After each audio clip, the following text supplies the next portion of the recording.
Pertanyaan: bagaimanakah tandanya bahwa kita telah mendapatkan rahmat dari Allah Subhanahu wa taala? Jawab: tanda bahwa kita telah mendapatkan rahmat dari Allah adalah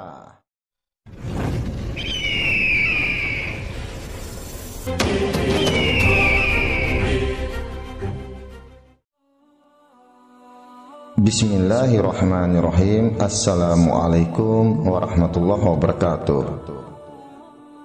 Tanda orang yang telah mendapatkan rahmat dari Allah Subhanahu wa taala. Sekarang aku ingin berbagi sedikit ilmu pengetahuan.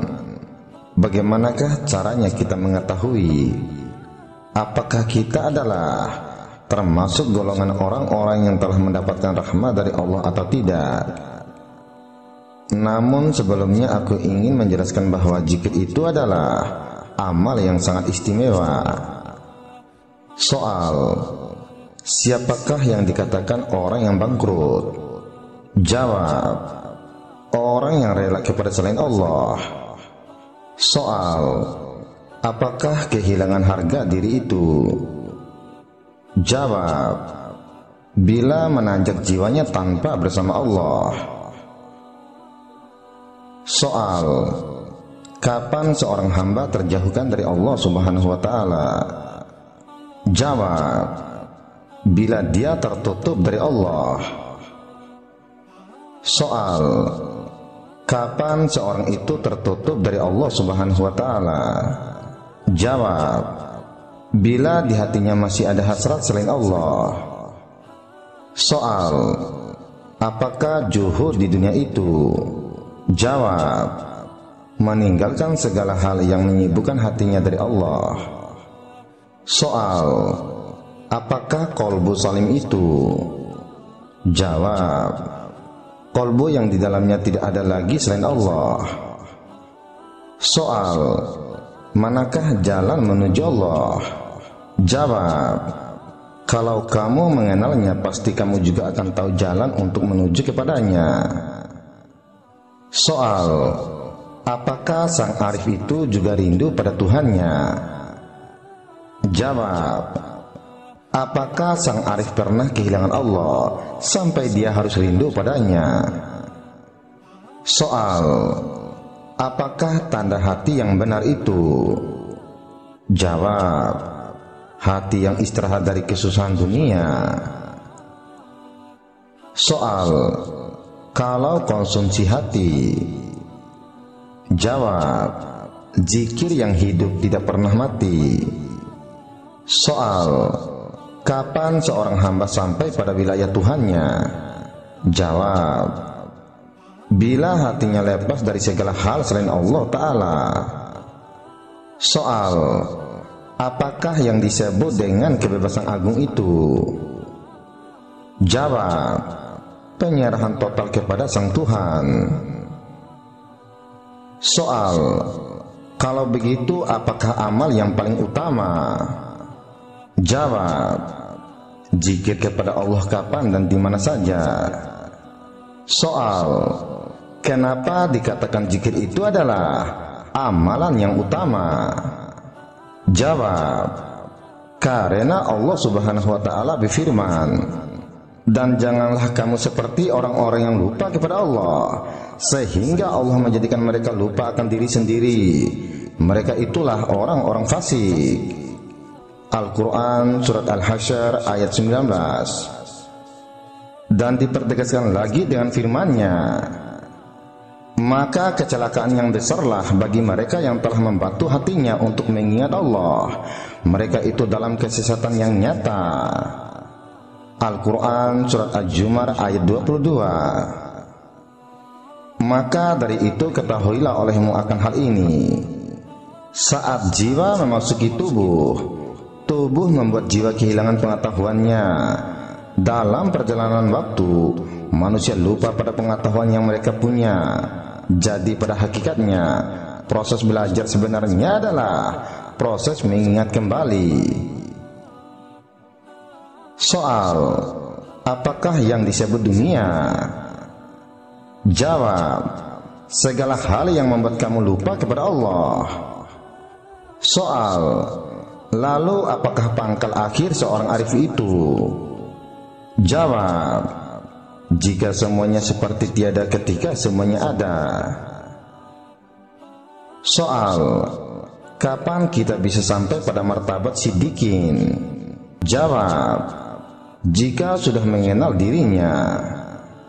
Kapan mengenal dirinya? Jika telah tenggelam di lautan anugerah dan keluar dari tempat keegoisannya dan berpijak pada langkah keluhuran. Soal: kapan sampai pada sifat-sifat itu? Jawab: bila dia duduk di kapal ketunggalan. Soal: apa kapal ketunggalan itu? Jawab: menegakkan ubudiyah yang benar. Lalu kebenaran ubudiyah itu yang bagaimana? Beramal hanya bagi Allah Ta'ala dan ridho terhadap ketentuan Allah Subhanahu wa Ta'ala. Soal: yang manakah dikatakan orang yang berakal hingga menjadi hamba sejati? Jawab: orang yang berakal adalah orang yang dapat memahami apa yang diinginkan Allah darinya, yaitu dalam memperoleh nikmat, bencana, melaksanakan ketaatan atau terjerumus dalam kemaksiatan. Penjelasannya begini. Yang pertama, jika engkau memperoleh nikmat, maka Allah mengharuskanmu untuk bersyukur.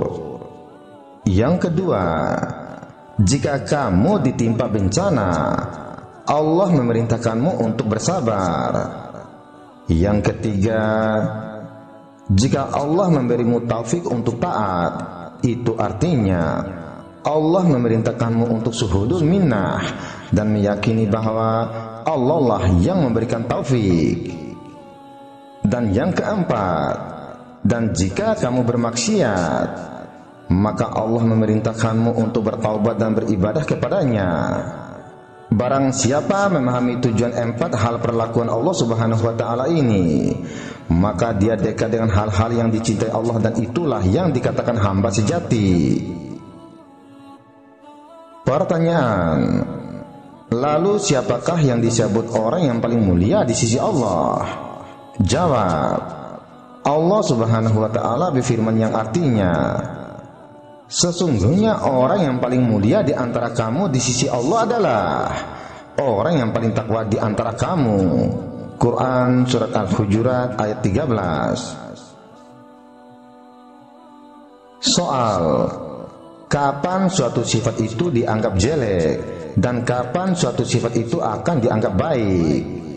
Jawab: segala sesuatu yang dianggap jelek akan menjadi jelek hanya karena tertutup oleh hijabnya atau tidak ada nilai-nilai ketuhanan. Sedangkan segala sesuatu yang dianggap baik menjadi baik hanya karena wahyunya atau tadzali atau ada nilai-nilai ketuhanan. Karena keduanya merupakan sifat yang selalu terjadi sepanjang waktu. Karena keduanya sudah berlangsung sejak permulaan waktu, di mana terdapat dua sifat yang berbeda antara yang diterima dan yang ditolak. Mereka yang diterima benar-benar melihat bukti tadzalinya pada mereka dengan cahayanya, sebagaimana bukti hijabnya terlihat jelas pada mereka yang ditolak dengan kegelapannya. Dan ketahui pula satu hal, bukan amal seorang hamba yang menjadikan dia senang atau benci, akan tetapi karena dia ridho kepada sekelompok orang, maka dia menjadikan mereka orang yang mengerjakan amal orang-orang yang dia ridhoi. Demikian pula karena dia membenci sekelompok orang, maka dia menjadikan mereka orang yang melakukan perbuatan orang-orang yang dia benci. Pertanyaan: bagaimanakah tandanya bahwa kita telah mendapatkan rahmat dari Allah Subhanahu wa Ta'ala? Jawab: tanda bahwa kita telah mendapatkan rahmat dari Allah adalah di saat kita berbuat kebaikan. Karena Allah Subhanahu wa Ta'ala ada berfirman yang artinya, sesungguhnya rahmat Allah sangat dekat kepada orang yang berbuat kebaikan. Quran Surat Al-A'raf ayat 56. Artinya di sini adalah apabila engkau berbuat baik, itu tandanya engkau telah mendapatkan rahmat dari Allah Subhanahu wa Ta'ala. Seorang sufi mengatakan, menunda amal kebaikan karena menantikan kesempatan yang lebih baik adalah tanda kebodohan. Kebodohan yang timbul lantaran kelalaian. Orang yang mabuk dibuai oleh ombak kelalaian tidak dapat melihat bahwa pada setiap detik pintu rahmat Allah senantiasa terbuka dan Allah senantiasa menghadap kepada hamba-hambanya. Setiap saat adalah kesempatan dan tidak ada kesempatan yang lebih baik daripada kesempatan yang memperlihatkan dirinya kepada kita. Kesempatan yang paling baik adalah kesempatan yang kita sedang berada di dalamnya. Kelalaian adalah buah kepada panjang angan-angan. Panjang angan-angan pula datangnya dari pokok kurang ingatan kepada mati. Jadi obat yang paling mujarab untuk mengobati penyakit kelalaian adalah memperbanyakkan ingatan kepada mati. Apabila ingatan kepada mati sudah kuat, maka seseorang itu tidak akan mengabaikan kesempatan yang ada baginya untuk melakukan amal soleh.